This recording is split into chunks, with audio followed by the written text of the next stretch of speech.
Hello' everyone, Sujata লাইফষ্টাইলৰ অন্য এটা ভিডিঅ'লৈ আপোনালোকক বহুত স্বাগতম জনাইছোঁ। এতিয়া বাজিছে ৰাতিপুৱা 8:30 আৰু এই টেবুলৰ ওপৰত মহা চহা গোটেইবোৰ দেখি পাইছে। আচলতে ঘৰটো ডাষ্টিং কৰিছিলোঁ, সেইকাৰণে সকলো বস্তু ওপৰত তুলি লৈছোঁ। আৰু ল'ৰা দুটাও গ'ল স্কুল, এওঁ গ'ল অফিচ, আৰু এইকণ সময়তে আচলতে মই অলপ আজৰি সময় পাওঁ, সেইকাৰণে ময়ো ওলাইছোঁ য়োগা ক্লাছটো আমাৰ ছ'চাইটিৰ ভিতৰতে হয়, জইন কৰি লৈছোঁ। ঘৰত আচলতে য়োগা কৰিম বুলি ভাবিলেও কৰা নহয়, মানে টাইমটো এনেই গুচি যায়, এলাহ লাগে বুলিয়ে ক'ব পাৰি। সেইকাৰণে য়োগা ক্লাছটো জইন কৰি লৈছোঁ আচলতে।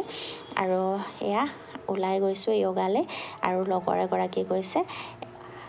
আৰু এয়া ক্লাছ আহি পাই গ'লোহি, ছাৰ আহি পাইছেহি, আমিও এয়া নিজৰ মেট লৈ লৈছোঁ। আৰু য়োগাৰ পৰা আহি এয়া মই আজি মোৰ কাৰণে বনাইছোঁ এটা ৰেচিপি ব্ৰেকফাষ্টৰ কাৰণে, আপোনালোকৰ লগত তাকে শ্বেয়াৰ কৰিলোঁ।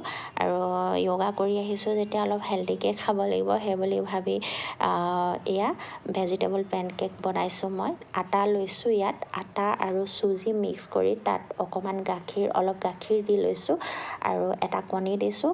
গোটেইখিনি ভালদৰে ফেটি ল'লোঁ প্ৰথমতে। ইয়াৰ পিছত মই সৰুকৈ গাজৰ কাটি লৈছোঁ, গাজৰখিনি ৰুকনাত ৰুকি লৈছোঁ, আৰু মানে আলু এটা লৈছোঁ, আলুটোও মই ৰুকনাত ৰুকি লৈছোঁ।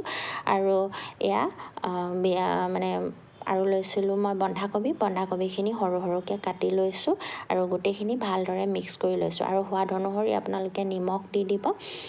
আৰু এইফালে মই পেনখন পাতি লৈছোঁ। মই ইউজ কৰিছোঁ বাটাৰ, তাৰ সলনি আপোনালোকে গৰু ঘিউ দিব পাৰে বা মিঠাতেলো দিব পাৰে।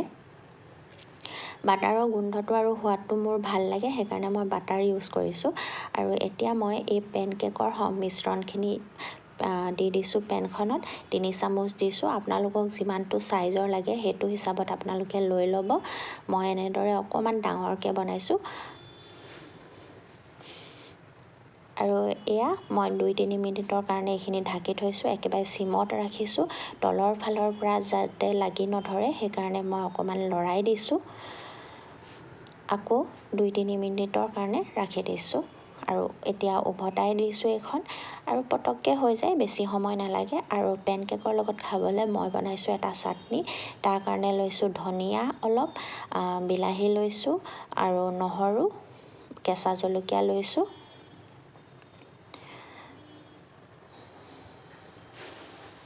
আৰু ইয়াত দি দিছোঁ এচামুচ জিৰা, আৰু এয়া ক'লা নিমখ দি লৈছোঁ। আৰু এইখিনি ভালদৰে মই পিচি লৈছোঁ। এয়া মোৰ পেনকেক একেবাৰে ৰেডি হৈ গ'ল।